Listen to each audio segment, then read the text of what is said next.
ஸ்ரீபெரும்புதூர் மக்களவை தொகுதியில் அதிமுக சார்பில் போட்டியிடும் வேட்பாளர் பிரேம்குமாருக்கு ஆதரவாக தேமுதிக பொதுச் செயலாளர் பிரேமலதா விஜயகாந்த் ஸ்ரீபெரும்புதூர் பஸ் நிலையம் அருகில் திறந்தவெளி வாகனத்தில் பிரச்சாரம் மேற்கொண்டார்.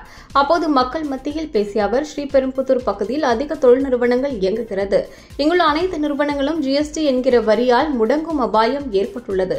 40 தொகுதிகளிலும் வெற்றி பெற்ற பிறகு ஜிஎஸ்டி வரிகள் திரும்பப் பெற நடவடிக்கை எடுக்கப்படும் என்றனர்.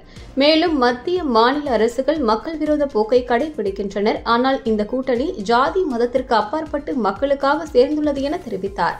2011இல் இந்த கூட்டணி எப்படி வரலாறு படைத்ததோ 2026 வரை இதே கூட்டணி தொடரும் என கூறினார்.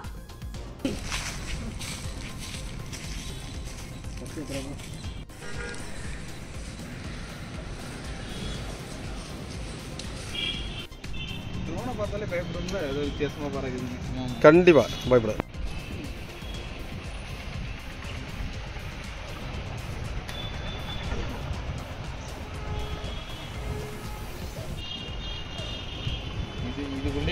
கூட்டம் போடாதீங்க. சித்த உலாவிட்டு இருக்குன்னா தகவல் இருக்கு, கூட்டம் போடாதீங்க, கிளம்புங்க. சித்த உலாவிட்டு இருக்குன்னா தகவல் வருது, கிளம்புங்க, கூட்டம் போடாதீங்க. இங்கே இத்தனை வண்டி நிப்பாட்டிருக்கீங்க, வண்டி எடுத்து கிளம்புங்க, கூட்டம் போடாதீங்க, கிளம்புங்க.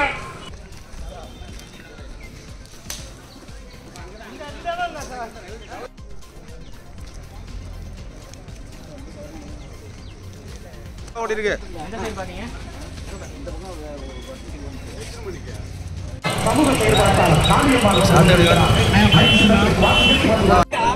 வேலை வைய